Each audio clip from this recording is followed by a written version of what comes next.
I don't think we've any apologies. Is that correct? No apologies, Chair. Rachel's got any. Know of any? No apologies. Okay, thank you, Rachel. Any declarations of interest? Okay. The committee is asked to note that the recess powers granted by the Council on the 27th of June did not require to be exercised in relation to the business of the Badenoch and Strathspey Area Committee. So we'll move on to item 4 on the agenda, which is the Police Area Performance Report, and this will be introduced by Inspector Johnston. Good morning, Inspector Johnston. Good morning, Chair. Good morning, councillors. And thank you for giving me the opportunity to present the details of performance in the year 23-24.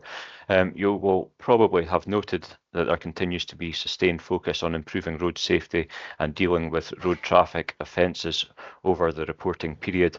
Notably, there has been 9 fatalities fewer during the 23-24 year than the year previously. Very sadly, however, there were still 6 fatalities on the roads of South Highland last year. Hopefully the figures also reflect the increased effort we continue to put into dealing with speeding offences, which are up 141 on the year previously.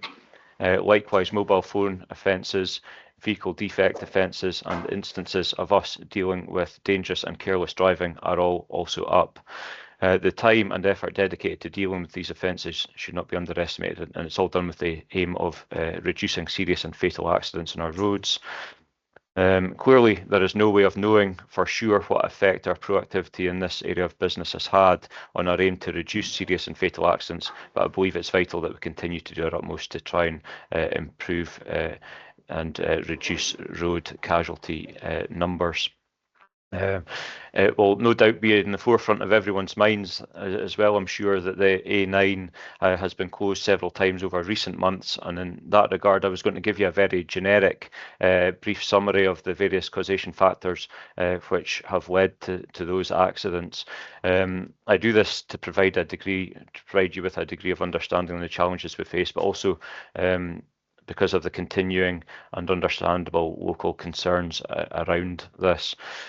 More than one recent accident has which has led to the A9 being closed appears to have been as a result of vehicles being driven from junctions across the carriageway and the drivers not noticing oncoming vehicles that they were passing out in front of. Another accident appears to have been the result of the driver being under the influence of drugs, and another under the influence of alcohol. A driver being distracted by their sat-nav was another contributory cause, and a suspected medical episode was another factor in another one of those accidents. Another one appears to have been a foreign driver not being familiar with the controls of their vehicle.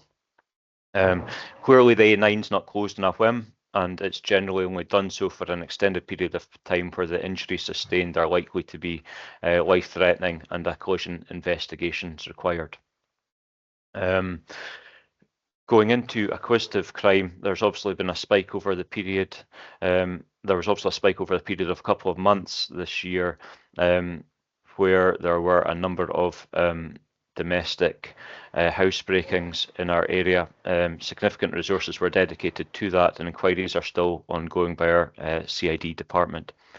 It seems that the recent upsurge in frauds, which we've been experiencing over the last few years, has now plateaued to a certain degree, and our prevention and interventions officers are continuing to engage with those most vulnerable, who are often the victim of those crimes.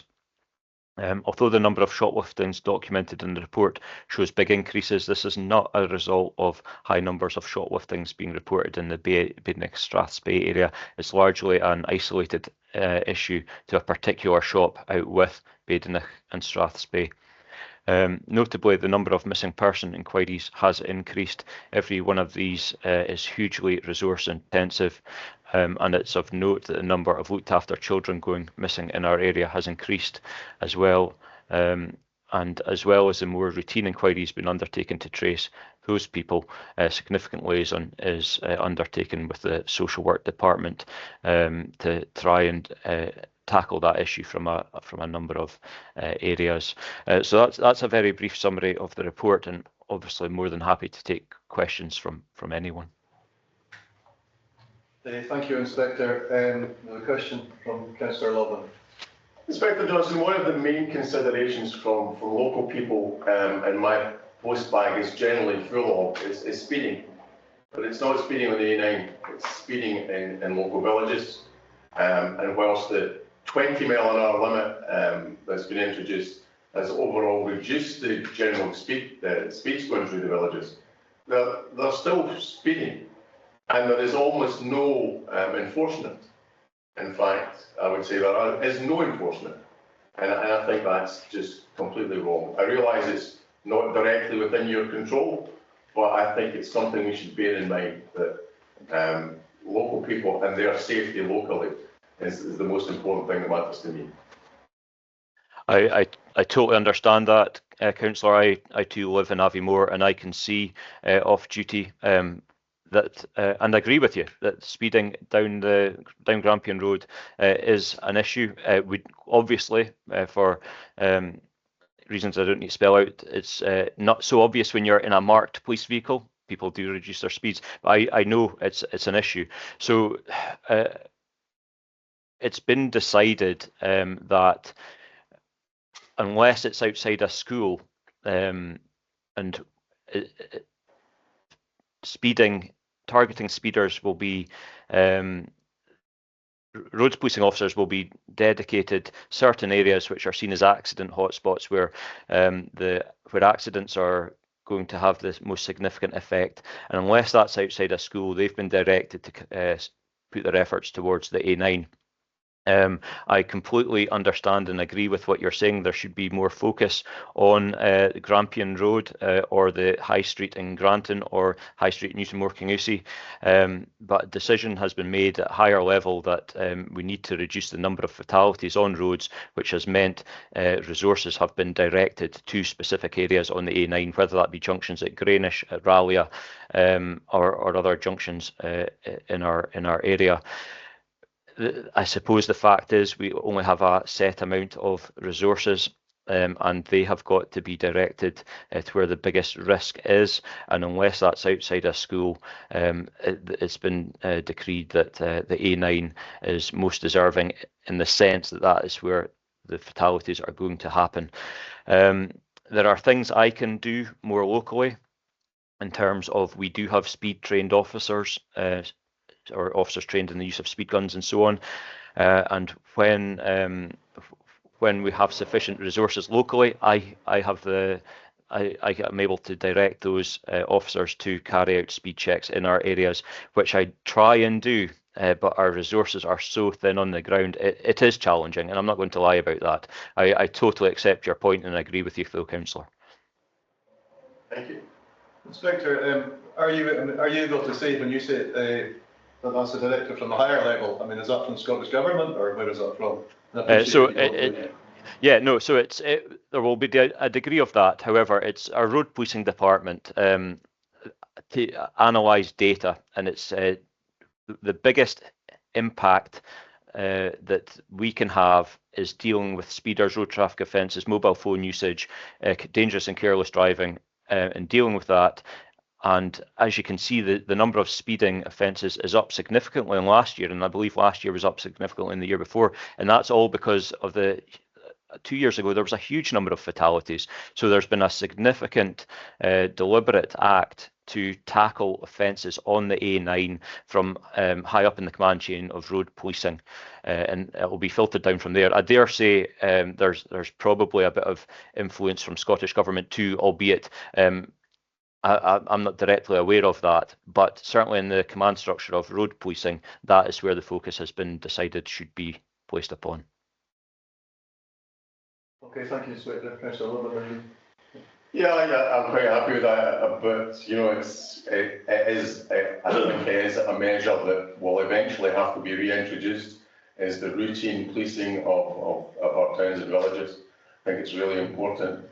And I think maybe on the A9, instead of concentrating on some parts of the dual carriageway that haven't seen an accident in the last 25 years, maybe those junctions, etc., would be far better with a highly marked speed control van sitting parked relatively near the junctions that may draw people's attention to them. I just don't think they're very productive when you see them on a 70-mile-an-hour stretch of the A9, probably between the Slough and Tomatin, where there have been accidents have been few and far between. So, but thank you very much. Okay, thank you. Councillor Coleman. Sorry, Inspector Johnson, carry on.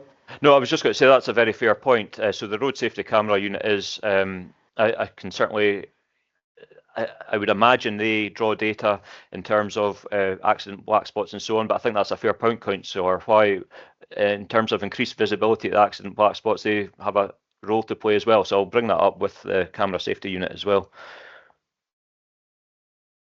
Okay, thank you, Inspector. Councillor Coleman. Thank you, Inspector Johnson, for the detailed report. I've got two questions. One's a comment on thanking you and the team for working with one of our local communities with a speeding issue, and I know your resources are challenging. However, the engagement you've had with the local community has been, and Bear Scotland, has been really appreciated, so thank you for that. The harm prevention officer, I know that's funded through the Highland Drug and Alcohol Partnership. How are we secure going forward for the next 5 years or 3 years having that officer in that role? Because we have got vulnerability in our own area here, and particularly I looked after young people. We can see the data that you presented today, and I'm really keen that our communities feel supported with the harm prevention team and the work that goes on. Yep, so in advance of this meeting, I queried that as well, and for at least the next 3 years, that role continues to be funded. Thank you. Okay, thank you, Councillor Coburn. Councillor Bruce. Thank you. I'm concerned about the missing children. What are the numbers involved, and do they all finish up as a happy ending or not? So the numbers of missing children, I think, were 16 in the last year, and I suspect that when we meet in the next year, those numbers will be up significantly more. The reason for that is varied. However, well, an answer, yes. We have no outstanding missing children, so I suppose you can take it from that at this point in time there has been happy endings. Recently, there has been one particular missing young person who has regularly, as in every other day, gone missing, and there is particular challenges around that individual in terms of being able to provide them support through various mechanisms with the assistance of social work. So that child has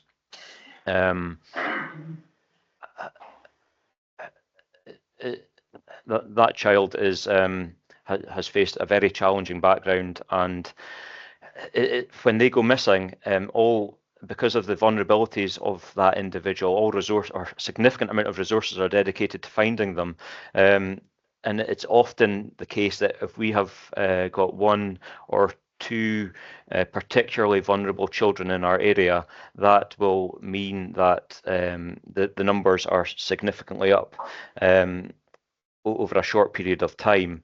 I obviously don't want to go into the details for understandable reasons of that particular individual, but one or two young people can skew the figures, but cause at the same time significant police resourcing challenges to try and ensure that they're safe and well. And as already alluded to, we do work in tandem with the social work to try and ensure the well-being of that child, which is absolutely first and foremost when we're trying to trace them as quickly as possible, but also the aftercare and support that we try and provide. Thank you very much. Can I just ask one other question? Yeah, of course, Councillor Bruce. The drug scene is fairly rampant, I believe, in Grantown in particular.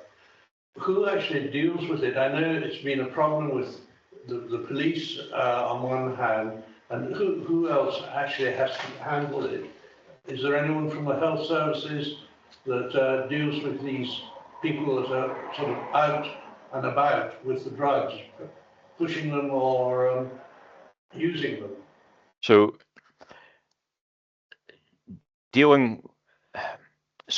drugs issues in Grantown and throughout the whole of Badenoch and Strathspey is particularly challenging for a variety of reasons. This weekend, Thunder in the Glens, we had a significant additional resource at hand because of the significant additional number of people in the area. That resulted in drug seizures. Because the more police officers you've got available to deal with things, clearly coincides how proactive you can be. So that was a good example this weekend where we had additional resources, we were able to be proactive, and we seized drugs, and that will reflect in next year's figures. Small quantities, but drugs nonetheless. On a day-to-day basis, today, for example, we have got a significant incident, which we have got a locus or a location where we've got 2 police officers guarding a scene at the McDonald Resort. We only have 2 police officers on in Badenoch and Strathspey today. So those officers are doing nothing else but that. So that's a challenge we face. To be proactive, we have got to decide what we're going to do with any additional spare officers that we can dedicate to something. As it stands at this point, a lot of our proactivity is towards dealing with road traffic, casualty reduction, and so on, which clearly means that we have less ability to deal with other issues, and it's trying to get the balance, and it really is very challenging. So it was great this weekend when I was able to come back in. I was working Saturday, but I was able to come back in today and see that on Saturday night and last night we were able to be proactive because we had additional resources. And it really is a resourcing problem, whether it be from the basics of gathering intelligence, which you need resources to be able to go and do, or to be able to be proactive and execute warrants and deal with people on the street, because the officers generally are going from call to call to call, because there are only 2 of them on at any one time, except when you've got a crossover on a Friday and Saturday night, you're lucky enough to have 4 officers on. And that's a challenge we face. It's a resourcing issue as much as anything, and our resources are getting more and more stretched. Every time we think it couldn't get any more stretched than this, it gets slightly more stretched. And that's the issue we're facing, and that is why the number of the drug stats are going down. But I go back to this weekend when we've got a good number, healthy number of staff, we can do something with it. It's not because the police officers don't want to do something with it. It's not because the management don't. It's because the numbers don't allow us to. Thank you very much. Thank you. Okay, thank you, Councillor Bruce. Councillor Colburn, would you like to come back in? Yes, I'm really intrigued about the RAT workshops, the raising awareness of terrorism. We're all aware of some of the awful events that happened across the UK and Europe, to extent with right wing and various things. How are we disseminating that training through our schools and in our communities? Bearing in mind, I know how difficult your resourcing is. So we've thankfully got dedicated officers, we've got dedicated unit based in Inverness who interact with all the schools. I'm pleased to say that as far as we're aware in Badenoch and Strathspey, there aren't any particular problems of extremism. That's not to say that's not the case, and we don't know about it, but it is the case in some other areas where individuals are being put through the Prevent programme, and there's a very tried, tested process for that. So where the schools have identified a particular individual, or through our own policing tactics identify particular individuals, we can engage with them to see what their views are and deal with them through the Prevent programme. There are in South Highland individuals who we engage with, not deemed to be of any significant threat at a very low level, but I say that only to highlight that there's a well tried and tested programme for us to go through, and there is dedicated officers to that. Thank you. Okay, thanks, Inspector Johnson. I just have one question, and to be honest, I kind of hesitate to bring it up with you because I've spoken to you about it before, and I know that you personally have done your very, very best to try to deal with this. But and again, it will be back to your staffing issues. But in the local policing priorities, engage with the public and communicate to reduce and prevent crime. We still don't seem to see the community liaison officers attending community council meetings, or indeed meeting members of the community council out with community council meetings, because I understand that with only 2 officers on shift in the whole of Badenoch and Strathspey, obviously they possibly can't attend on the nights, but there was thought before that they could possibly arrange to meet them at other times, or for officers to attend local events just to be seen, just to put a name to a face and a face to a name and get to know local people, whether it be shinty matches, football matches, and whatever was going on. I mean, in years gone by, we all used to know our local police, and it's more difficult to do so now. And as I say, I hesitate to bring it up with you because I know that you work as hard as you possibly can on it, but it is something that comes up locally under community councils. And Yeah. there has been no community liaison officer has attended Lagganark and Craig Community Council for 5 years, and the Kingussie Community Liaison Officer has only attended once in 5 years. And I don't know about every community council. Those are the 3 that I attend. But I do appreciate it. It will be your resourcing issues. It is resourcing issues, but it's disappointing that it's not been fed back to you, because I know, because I've been copied into the various messages, that the liaison officer for Lagan has been in contact with the community councillor there on a weekly basis about a particular issue, and I've been copied into those emails. That aside, it is disappointing and frustrating that we're not able to attend these meetings frequently, but each representative from these meetings does have a dedicated officer that they can contact at any time, and I'm pleased that the representative from Lagan has been choosing to do that about a particular issue on a very regular basis over the last few weeks.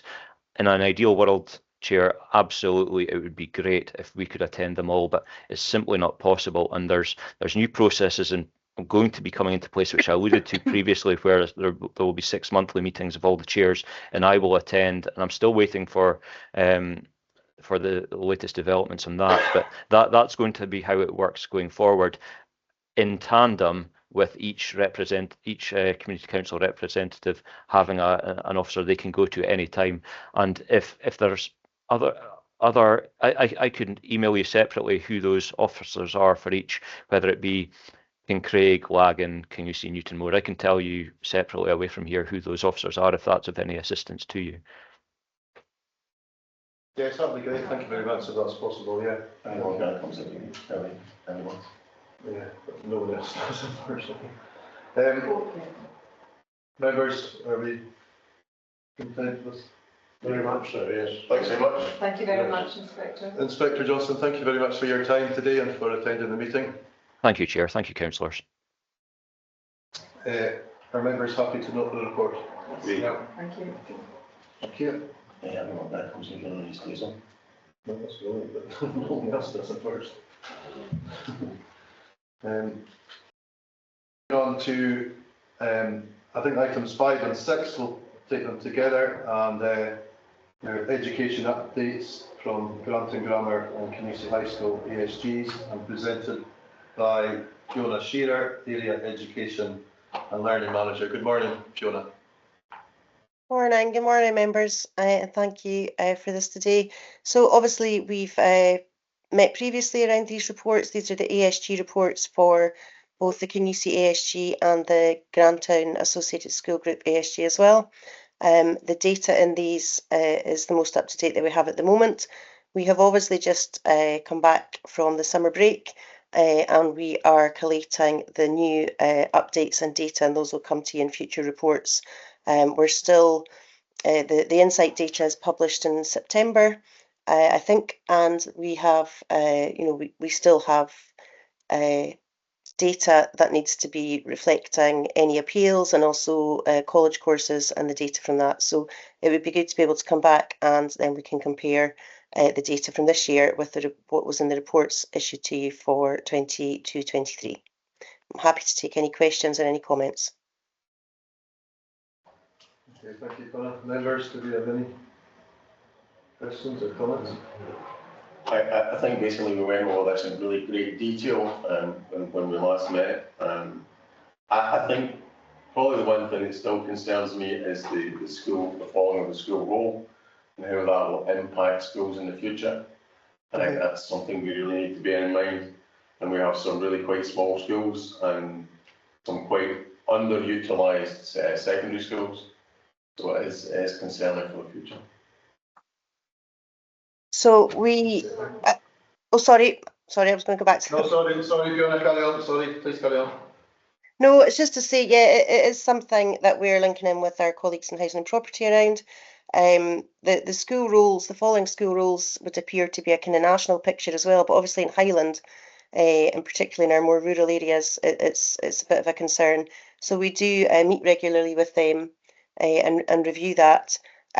We are also having discussions, as you say, we have got the secondary schools looking at making better use of that space, how we can have maybe some type of community hub, and I think there's conversations going on with other services around how that can be progressed in the future. But we do monitor our school roles. For our primaries, for example, it's a standard every year. So in terms of our staffing and the number of classes, we do a quick return when we come back in August. That happened last week. Just to reflect any changes in the school role over the summer period, over the summer holidays, any moves in or out, and we link in with our head teachers around that. But as far as I'm aware, today, I haven't certainly seen any communications that any changes are planned for any of the schools in Badenoch and Strathspey in terms of the staffing changes for this session. So that would be our primary classes set for this year. I just need to confirm that with workforce planning. Okay, thank you. Councillor Coburn. Thank you, Fiona, for the detail in the report. I think it's a good barometer where we are. I'm really keen to try and find out what our early years numbers are as well, because that gives us a bit of a guide with our schools. We've got some of our rural schools that are a bit small, as Councillor Logan has indicated. Our roles seem to be decreasing a wee bit. But it would help with our modelling going forward if we knew what was coming in through our early years. And early years starts now at 2. I know we've got private providers as well, but I think it would give us a feel for the area and workforce planning going forward as well. Yep, you're absolutely right, and we do take that in when we're looking at forecasts and so on. The early years team, we link in with Hayley Brown, who's the strategic lead. We've got the early years, the childcare managers. So I can get that data for you for those numbers if you wish. But we do have a note. We work with all our partner providers and the school ELC settings as well. ELC isn't compulsory, but generally people do tend to take their entitlement of the 11:30 hours. So we do have a good idea of what's coming into our schools, and we track that against what's going out at P7 as well when we're looking at our staffing throughout the year. We tend to start having those staffing discussions with secondaries sort of January, February time, and then we link in with our primaries around about March time. And we've also got the deadlines and the dates around placing requests as well, so that we can plan ahead for the following years. But it's the ELC numbers are really important, so that we know where the young children are and what schools they might be going into.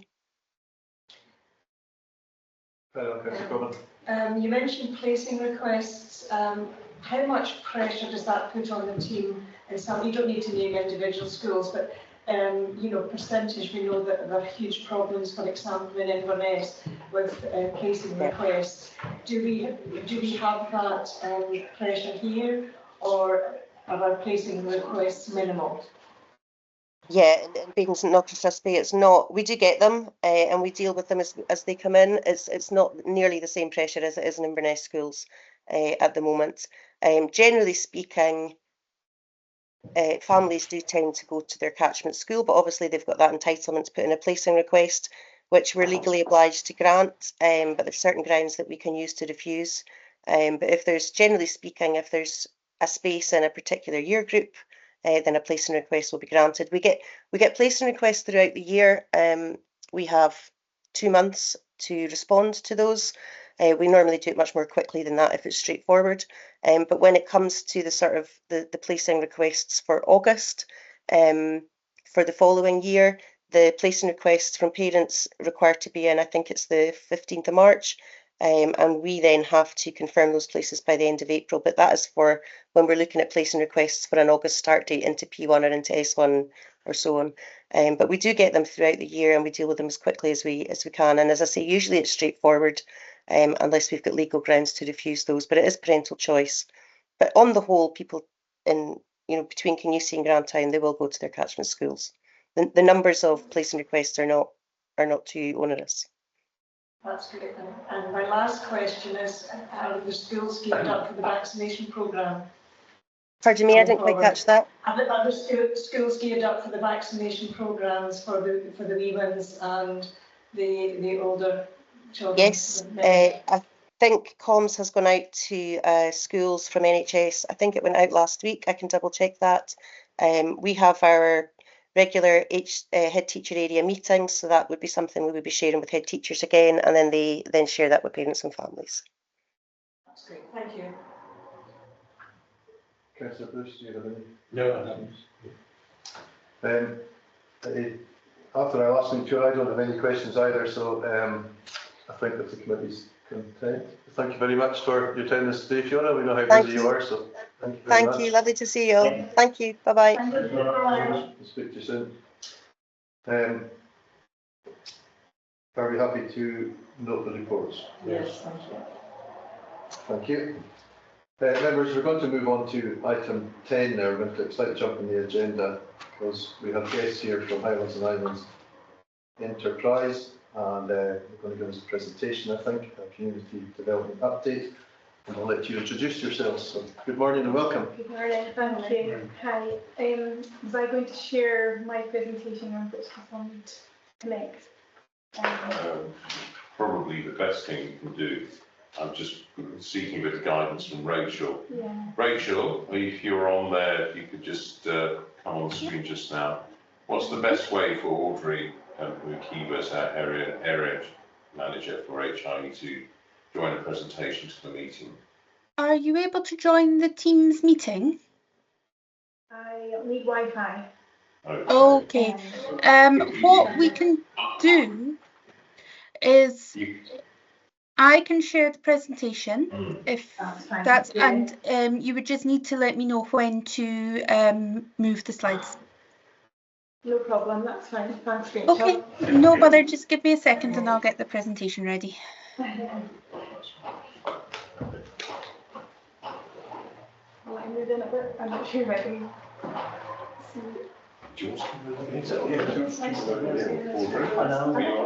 I'm okay here, just whether. James, if you come in there.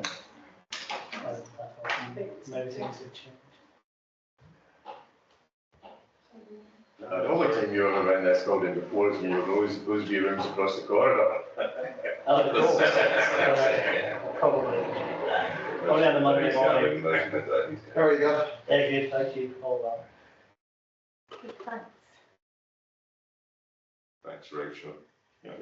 Is that all okay for everybody? Can everybody see that now? Perfect, thank you very much. Well, thank you all again for inviting us along here today. We're very pleased to be here. I'll put my hand up and say this is my first area committee meeting that I'm attending, so really looking forward to the discussion. My colleague James Turner has joined me as well.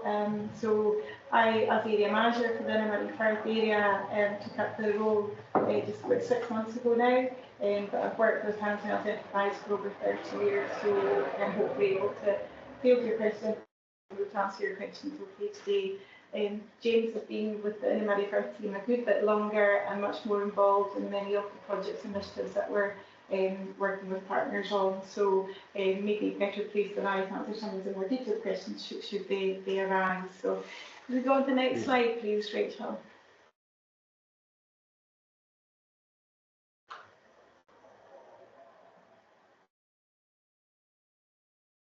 So I'm guessing you're probably all pretty familiar with Highland Islands Enterprise as an organisation and our purpose, but just really to reiterate there in terms of our geographic coverage, we're stretched from Shetland down to Argyll and from the Outer Hebrides across to Murray.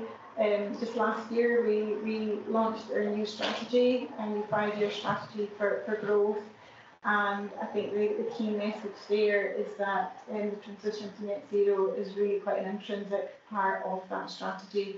We recognise that, as well as our public body duties in that respect, we do recognise that it presents actually significant opportunity for our region as a whole, and to work with our communities and our businesses and partners in terms of making the steps forward in that transition. Clearly, our priorities are around that sustaining a greener and cleaner, more resilient region, and our new framework points to the core pillars of people, place, planet and prosperity.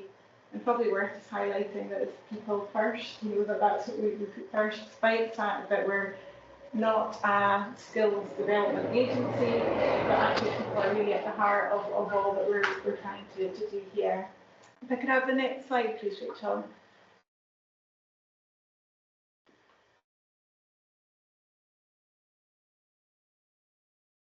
I'm conscious that I'm maybe a bit small at the wording there, but I think just to really highlight that under that strategic framework of people, place, planet and prosperity, maybe just to sort of tease out a few of the areas that we've been working on, in particular in the context of the Badenoch and Strathspey area. So in people, particularly around skills development and talent attraction, recognising that the range of opportunities, and particularly in the context of that transition to net zero, but also mindful of the more traditional sectors that are hugely important in the area.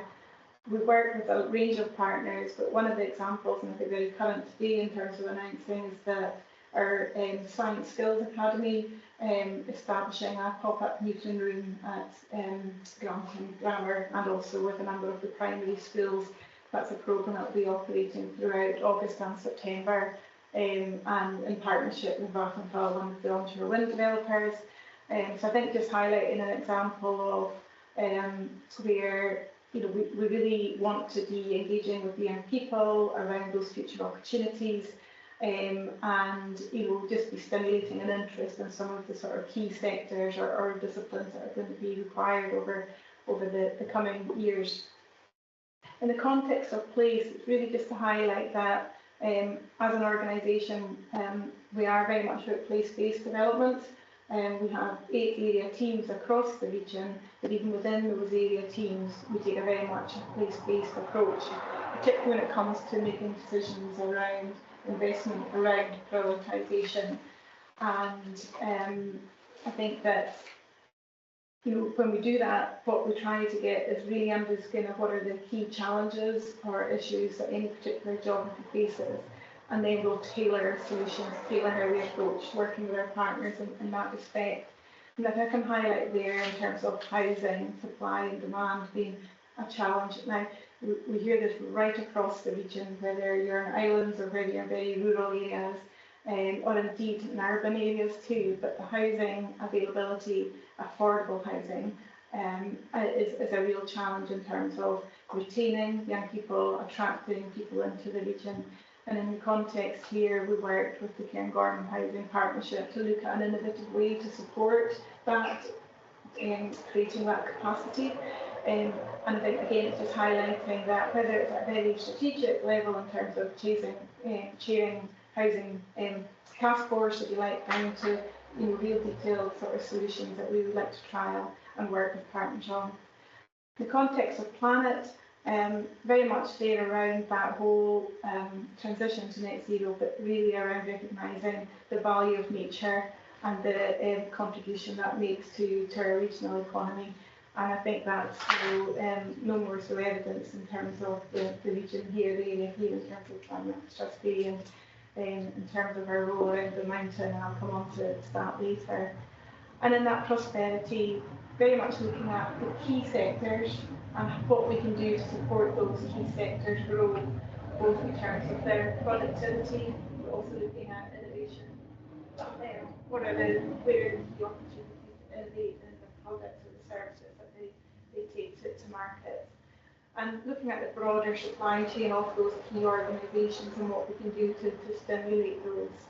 And I guess the whole sort of networking collaboration is absolutely key. And in the context here, we'll work closely with, for example, Cairngorm Business Partnership to really identify some of the key challenges or opportunities that their members are facing, and we'll look to see what can we do as an organisation to support that. It's maybe worth mentioning just before Audrey moves on that we very much view these as touchstones in terms of helping to focus our activity, both when we're making decisions and when we're out looking at respective projects or meeting with folks. But we're also very much guided by what the right thing to do is in and around specific places. So the framework is there to aid us, but it's not intended as a straitjacket to force decision making. Yeah. Can I have the next slide, please, Rachel? I feel like I'm on the countdown. So I think I just wanted to run through just quickly to highlighting in the context of businesses, in the context of community organisations, and in the context of stakeholders and partners, just to illustrate that in this area we're pretty engaged with a good number of businesses in different sectors, different scale of businesses as well. And when I say we're engaged, that varies depending on the business need from time, at a point in time.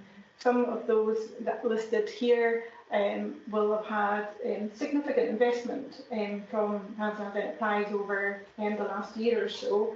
Others, it will be more that we tapped into some of our wider programmes around technology placement or in terms of developing new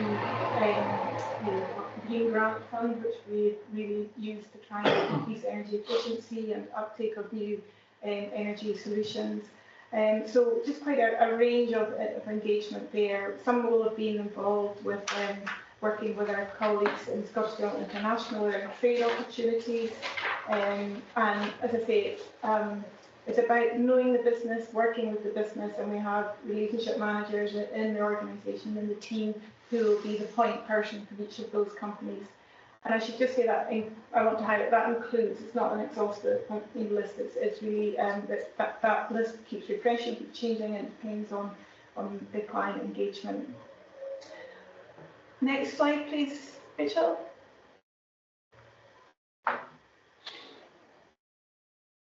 In terms of the community engagement, I maybe ask James to say a few more words about those, but again, it's just picking up on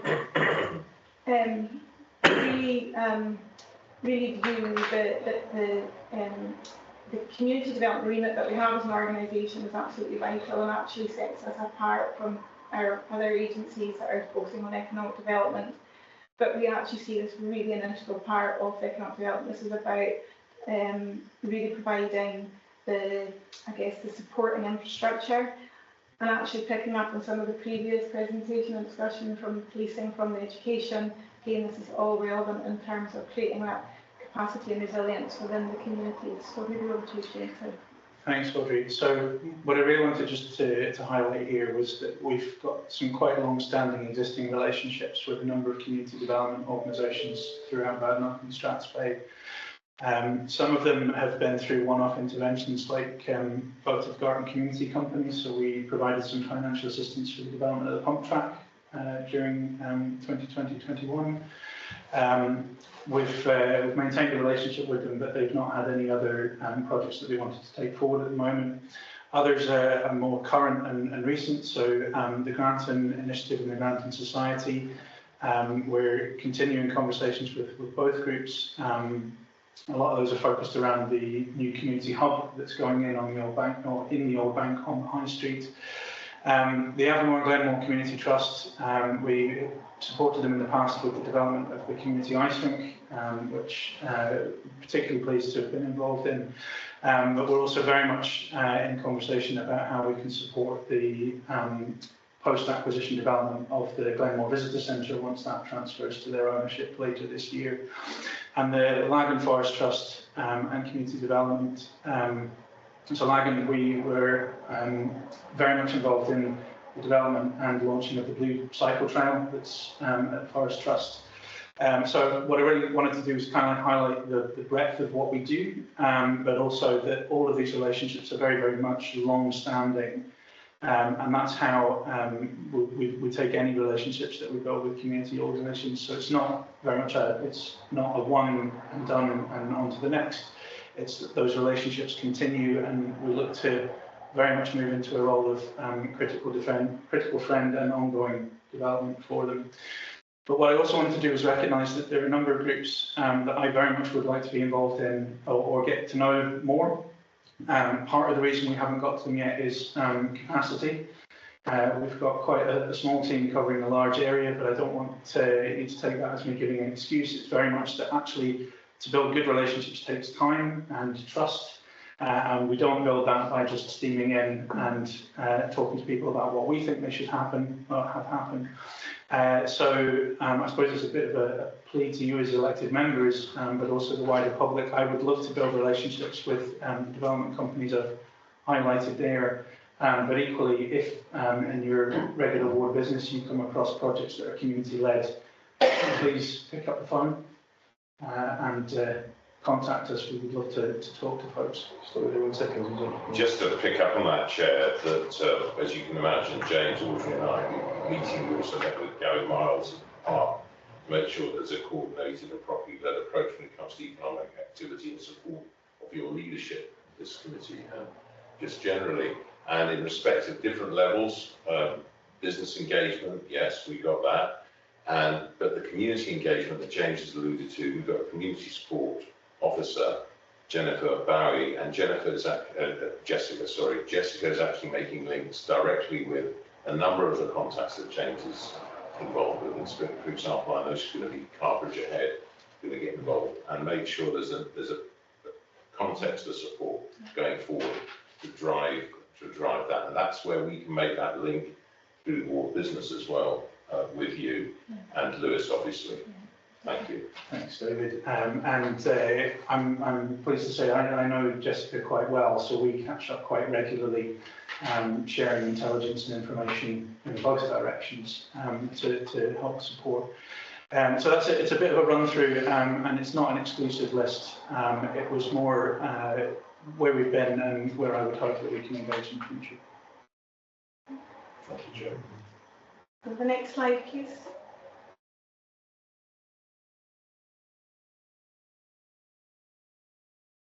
Again, this was just really to highlight, as well as the businesses and the communities. There's an extensive list of partner organisations that will be that we engage with through both informal and more formal routes there, and all clearly have a significant bearing on what we're looking to try and deliver within this area. I don't think I'll necessarily pick up any there at the moment, but just to highlight that that there are formal means, and we do have also, I'll come on to that later, but our Cairngorm Advisory Group, which has been very much focused on the operation of the mountain, the peninsula, but actually going forward, we're really keen to explore with partners about how we expand the remit of that particular forum, which meets twice a year and has many of, if not all of these bodies represented on that. But equally keen in anything that we do is to be working out, what are the existing forums, and let's not duplicate. Let's make sure that if we can fill a gap, or if it's about working with other partnership areas. So, now the next slide, please, Rachel.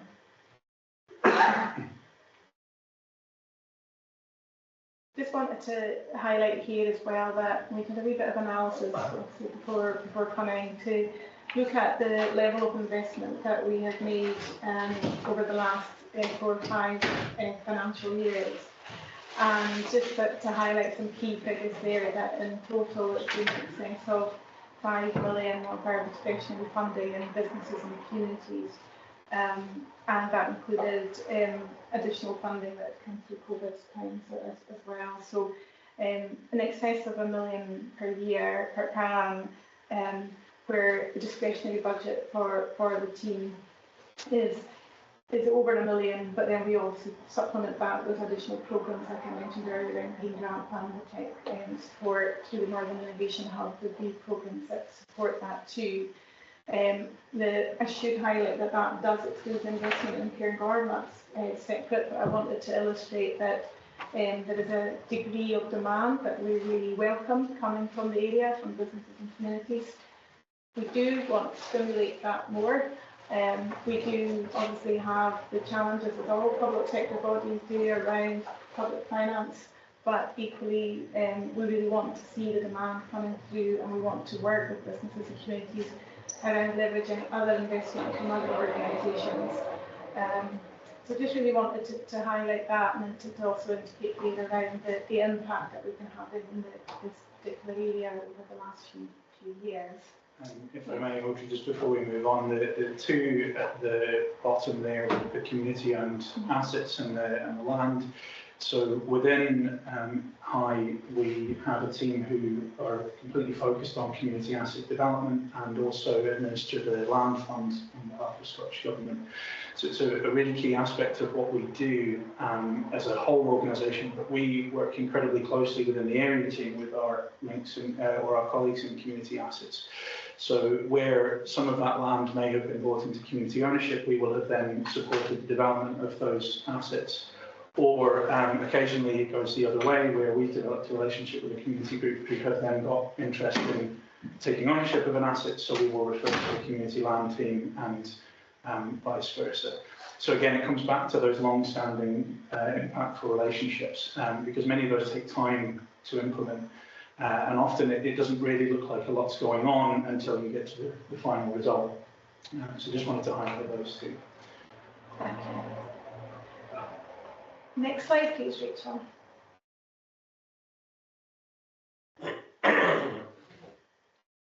So just to give a relatively brief... Before we go any further, I should have declared an interest on this. I'm Director of Kingussie.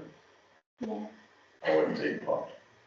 Okay, I mean, what I've just sort of high-level update here, and conscious that we wanted to go into more details, we perhaps could do that at a further meeting or through another forum there. But just really to sort of highlight that we really, as an organisation, that understand the importance and the responsibility that we have as being the owner of Cairngorm Mountain. On behalf of Scotland, but also internationally in terms of the interest, the nature, the fauna, the wider environment there is crucial to Scotland, but it's also very crucial locally, and we totally understand that. We do believe it has, continues to have very strong potential to grow in terms of that overall contribution to the economy. And we're very much in the midst of that longer term master plan for the mountain estate, if you like. Yes, we are, it's very fair to say, very frustrated around the current situation with natural funicular, because we know that is absolutely crucial to generating that growth opportunity there. But the remediation works continue. And Balfour Beatty are continuing to deliver on that, and we remain hopeful and confident that the funicular will be operational in time for the snow sports season this year. That's what we're targeting, and that's what all efforts are focused on in terms of our engagement with Balfour Beatty and all of the contractors involved. Clearly, safety is paramount, and that's where the starting point was for all in terms of the remediation works when it was pulled out of service last August. So that's the stage that we're at. Meanwhile, we're very much, Cairngorm Mountain Scotland Limited as the operator, very focused on continuing the support for that operator, but also very much with the focus around creating a year-round destination, looking at other activities, and really been encouraged by the recent investments and the activity on site yet to try the mountain karting myself. I'm not quite sure I'll have to be brave enough to do so, but I'm sure I'll be persuaded. So that's really all I had to say at the moment on Cairngorm, and obviously at the end of this, happy to take questions. So last slide, please. If you could please make the last slide.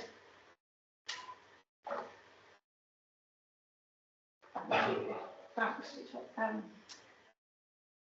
So I guess just in conclusion, we totally understand how tourism is such a key driver of the economy in this area.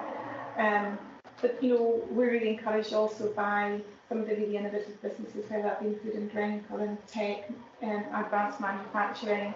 And think really keen to work with those companies, which we do believe that a slightly broader economic base is really what's crucially important for overall resilience.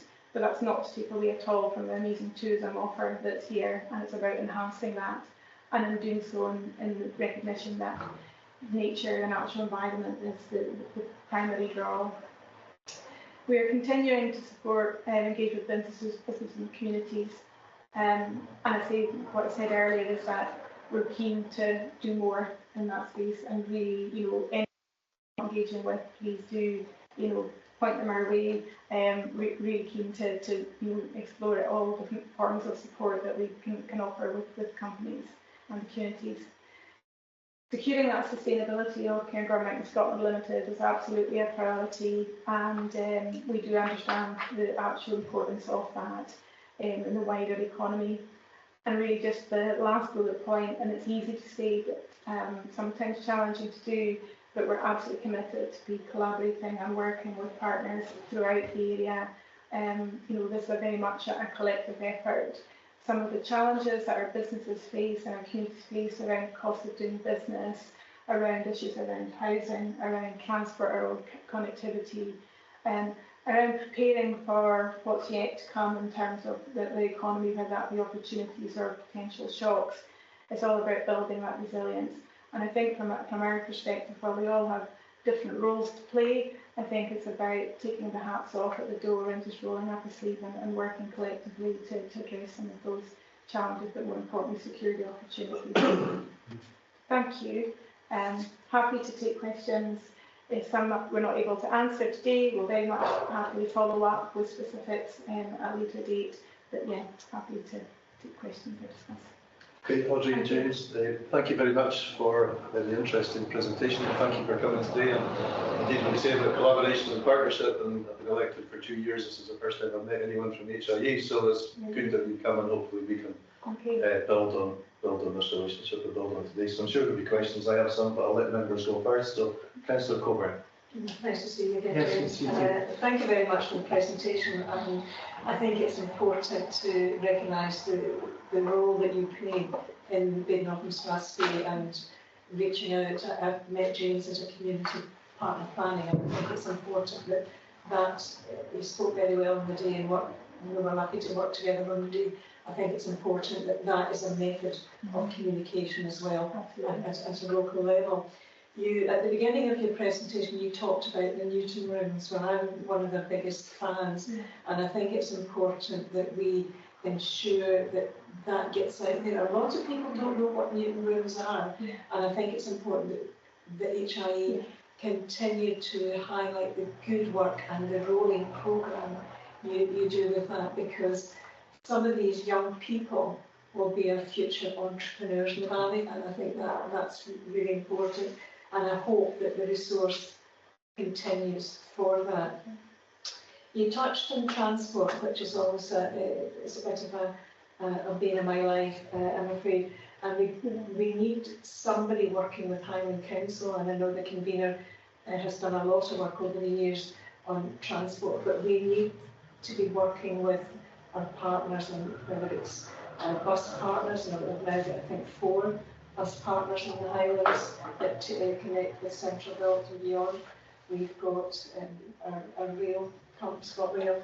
We need to do that, particularly for this valley, because we have got 3, 4, 5 stations. That's right, 5? Yes, I think it is. But I think it's important, and there are a lot of fear and anxiety, whether it's accessibility, but there's also business opportunities as well there round about it. So I would please ask you to do that. So I think just keep up the good, keep in contact with us, because we can get contacts too. But thank you. And last thing was, we've got some businesses that are stopping trading next year, 2025, or importing products from Europe because of the new tariffs that are coming online, and you know, its cost. Have you got advice for these businesses before they either decide to close or not provide what they provided before? These are hospitality businesses I'm talking about. I just think that's something that's coming down the line, and we need to be very aware of it, because there's a cost implication and we can't afford to lose businesses. Thank you. Yeah, sorry, absolutely. Would like to hear more from those particular companies, because what we need to understand is the particular challenge, and whether there's import substitution that we could be connecting with in terms of other products or suppliers, or that you know, so that, but also around the I guess the workforce availability, which seems to be a real challenge in the hospitality sector, because of the wage levels from a migration point of view is quite challenging. What we're really keen to do is to continue to gather the evidence and the fragility and the risk that is there for the businesses, and be feeding that into the relevant departments within the Scottish Government around where those pressure points are, where those challenges are going to come, and indeed identify them if there's different measures they can introduce.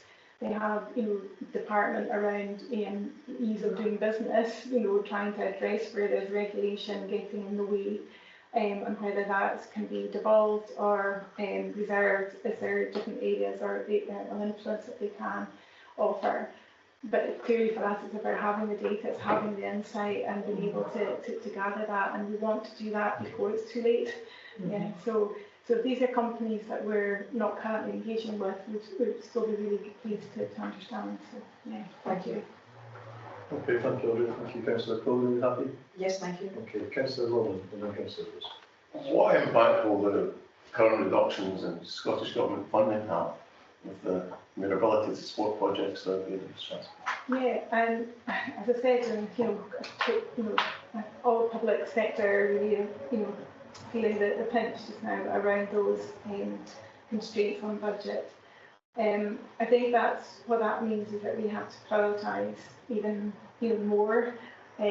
But what we're also looking at is where we can lever other financing, or look at different ways of funding, because our funding is not just about grant. It is, we can look at loan, we can look at equity, we can look at interest relief grants. So different ways where can actually potentially make it more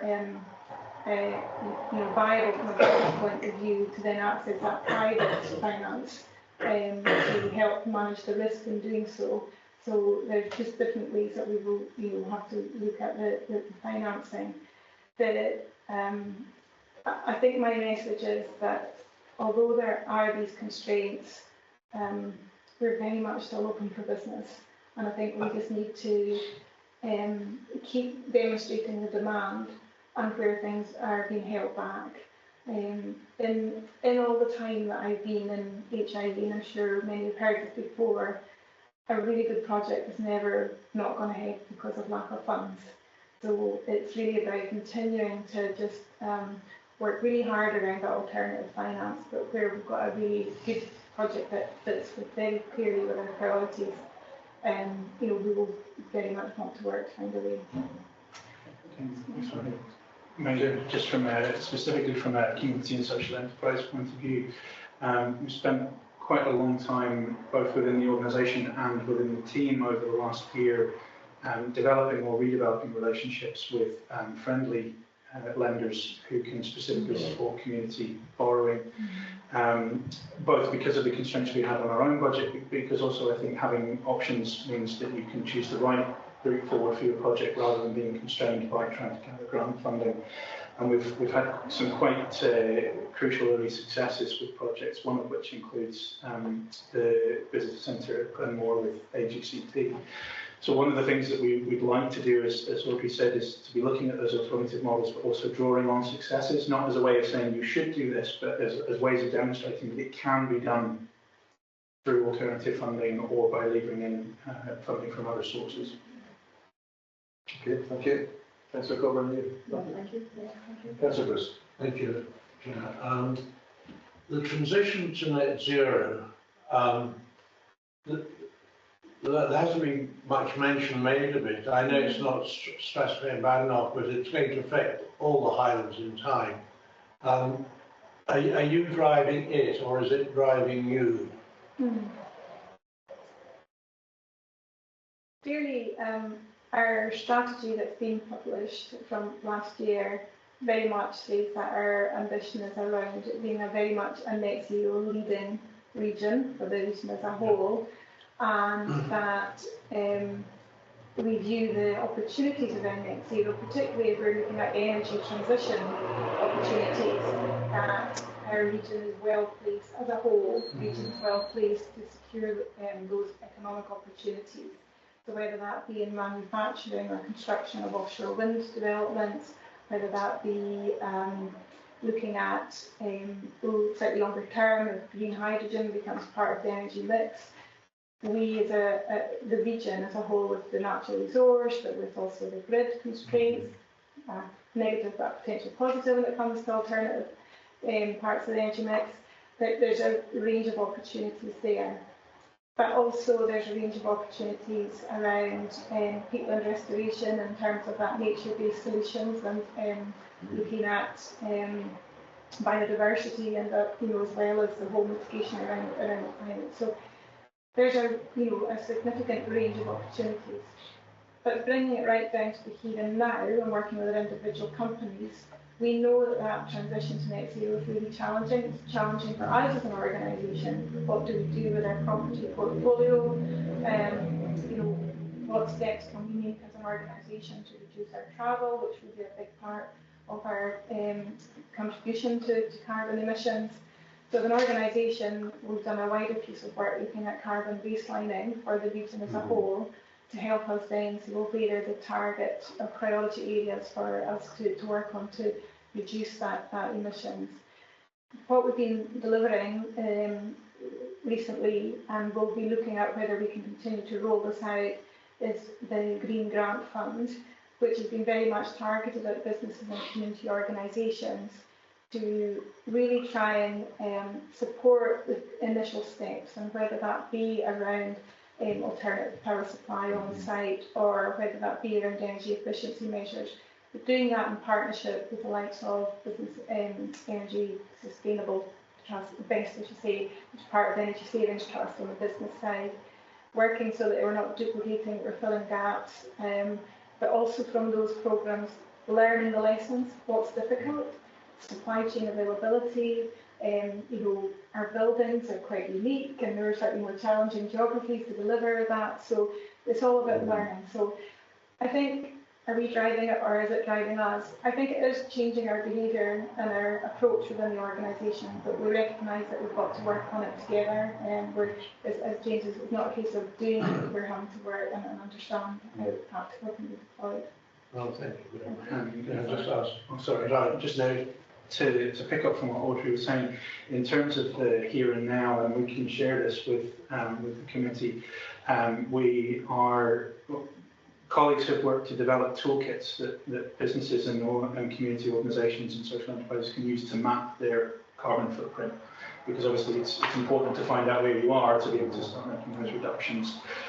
So there's a toolkit which is self-guided and includes some learning about how you want to take that mapping and then coming up with a plan. And there's a programme which I think is run by RBS called Foundation, which takes you through an online training process of being able to understand where the various aspects of your carbon footprint are. and come up with an action plan. So these are very much toolkits that we're trying to highlight to existing and new clients as a way of helping them to understand where they need to begin that journey from. So we can share links to those resources with the committee, and please do share them freely onwards. Because I think if we don't understand the footprint at the granular level, then we're almost not going to be able to succeed. Sorry, just one more bit. The peninsula, it's been a weight round our necks for a rather long time now. Is there going to be a contract that Balfour Beatty will say it will start on a certain date and run without interruption thereon onwards from there? Well, I think that we all recognise it's a hugely challenging environment that they're operating in, and they're currently working to a programme which gives us confidence around snow sports being open for the snow sports season. There's still a huge amount of risk in there, in terms of extreme weather, wind, it's not just about the temperature, and it will be, from a contractual point of view, in terms of the, operation to go, we will have a period of engagement between HSE and the contractors around all of that. So, and clearly, what we all want to avoid is a repeat of last year. Yes, we always expect in any major construction project to be some snagging. This year more than what we had anticipated when we took out the service last August. But yes, lessons being learned, and hope we just have to be positive that once operational, that we'll get a good run at it. Look forward to the day. Yeah, me too. Thank you. Yeah, just had a couple of questions, Audrey, James. Thank you. I noticed in your presentation that you didn't actually mention the construction industry at all. I didn't see that. Maybe I missed it. I noticed that Lanes were one of the companies that were involved, but I didn't see any others. And I think it ties into quite a lot of things you're saying on your people slides. It's the talent attraction and population growth. One of the first things is that we have a shortage of tradespeople in Badenoch and Strathspey. And obviously, if we want to retain people who are going to live in Badenoch and Strathspey, helping companies with apprenticeships and to attract other people to come here to work in trades. I just wondered, is that something that's on your radar to help with apprenticeship schemes in construction, and also to help companies to attract tradespeople to the area? Yeah, I think traditionally the construction sector hasn't been a priority sector for ourselves enterprise, albeit that we recognise the importance of it, and whether that be in housing or whether that be in the major infrastructure projects that we see likely to go ahead throughout in the region, and whether that be around pump storage hydro projects, road upgrades, or there's definitely a real demand. In terms of that trades training, that probably is more in Skills Development Scotland, working with the colleges and do foundation apprenticeships and modern apprenticeships that way.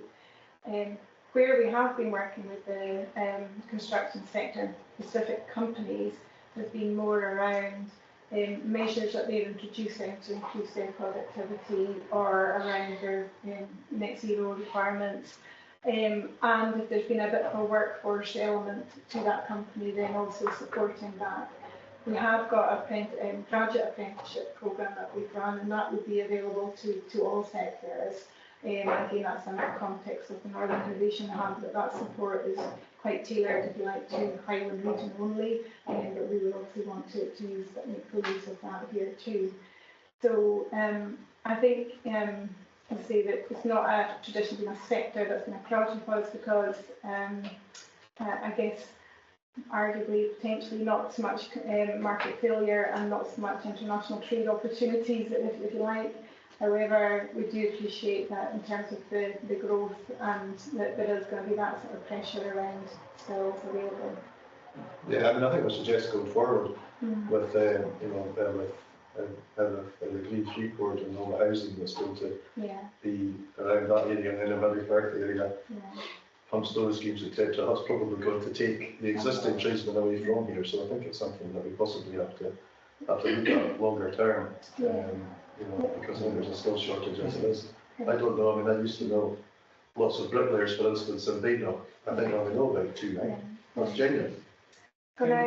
Sorry, Audrey, I was going to say, I think it's fair to say that historically we haven't engaged, but I think one of the things that we really wanted to make clear is that we're open to that collaborative partnership working. We couldn't obviously, and I don't need to speak on behalf of Audrey, but I think there is something clearly around looking at what SDS, UHI and other trainers have to offer and whether there is something that we can bring into that, whether it could be the links that we have with companies or some of the support programs we have access to, or whether it is more focused around some of the softer support that helps to retain people in the area when there are those other opportunities. So I guess welcome for the conversation around the specific need in Badenoch and Strathspey and where we might be able to be part of that. I just recently met with Georgie Parker at UHI Inverness College and talked about the focus of their training provision and the further education part, and the focus is very much around construction, care and engineering, and seen quite a shift in terms of their provision to accommodate that. So there is, we're seeing the change, if you like, in terms of that provision. However, still very challenging in terms of the extent of provision that they would like to provide because of those funding constraints. And that's where it's going to very much be around that partnership with industry, around, you know, in the same way that we've seen some innovative solutions around training provision for example, the offshore wind sector, or around welding provision. What are the business models there around training that we could look at to support an acceleration around the tradespeople in the construction sector? Okay, thank you. The other thing is just, I don't know how you see your role in it, but when you talked about the connectivity, and the Councillor Colburn alluded to with the trains. I mean, our trains provision to Badenoch and Strathspey. I had a first-hand experience at the weekend of trying to get people with, and myself included, with bikes out of Badenoch and Strathspey and back into Badenoch and Strathspey. Utterly hopeless, and it just seems to have gone on for years and years and years. So I don't know whether that's, I mean, do you see that as part of your role, or is it a joint effort between the council, HIE, National Park? What do you think? I see that very much as an influencing role for HIE, but working with partners, again, just being able to highlight how that's really constraining growth. You know, if that's us trying to do economic development with our hands tied behind our backs, then, you know, we really need to be escalating this to the right people. And I believe, you know, that is, we have, you know, High Trans as a partnership that we engage, you know, proactively with. And I was actually going to have a bit of a follow-up with around, you know, understanding what are the key constraints from a transport point of view for this area. Often what we hear in the news and what we're aware of is the island links, and that being the real constraint. You know, does this area get forgotten about in terms of that accessibility and that as well? So how to evidence and present that more clearly to those that are in a position to make change. So I think that's maybe an area for us to follow up on. Yeah, I think so. I mean, you know, we focus on quite rightly active travel, and there's a lot of bike path development, and there's a Kingussie 2030, etc. Yeah. But people can't get here with a bike. It just seems to be ridiculous almost. If I may, sorry. So as Councillor Coburn was saying, I link in with the community planning or the community partnership for the area, sitting slightly above the local community partnerships are a number of subgroups, one of which is the infrastructure subgroup within the Highland Planning Partnership. I don't think it's been meeting as regular as it should have been, but I've been in contact with the partnership support team recently around, because I think that's a group through which our membership and our influencing can be brought to bear on some of these transport issues. But the other thing I wanted to mention is you said there is the Kingussie 2030 project. So we're actually away to meet the team this afternoon in Grantown, but I've been working quite closely with David Klein around the Kingussie 2030 project, and areas that are of particular interest to us are the sustainable transport, the cycle-friendly. So recognise that that's very much the infrastructure once people are here. But I think, as Audrey was saying earlier, if we can demonstrate that there's demand for cycle-friendly infrastructure or people travelling by bike, it helps to put pressure on those who are bringing people into the area to expand their provisions so people can travel in the way that they're choosing to. Okay. Just thank you, Chair, and on the back of that discussion and discussions that I've had previously, we'll make sure, and I'll talk to Lewis, I'm making sure this is all integrated with what we're trying to do as a council and some of the actions being taken following on decisions. Okay. Thank you. Thank you, David. Councillor Coburn, do you want to go back? David's sort of articulated what my plea is there's pockets of good work and, dare I say, some silent working, but Councillor Jones mentioned these people and all the rest of it. We've had youngsters that maybe started a college course that have given up because of the transport situation. So that is a knock-on effect. How can you enter an apprenticeship if you can't get your foundation? And it's the same in social care as well, which I know you trying to work on. But I think to bring the partners together is key. And we're a landlocked island, but we're still part of the Highlands. You know, we have no sea, obviously, but sometimes the islands have more benefits than we have, you know. So I think it's important that we get transport absolutely nailed, because the infrastructure is there. But people, for example, I'll stop after this example, but we've got people that stay in Grantown that can't work in hospitality in Aviemore because they can't go home, and a taxi is over £40. So that's...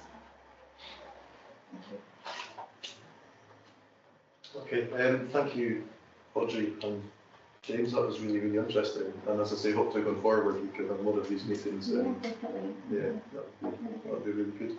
Okay, thank you, members. Thank you both. We'll take a bigger room.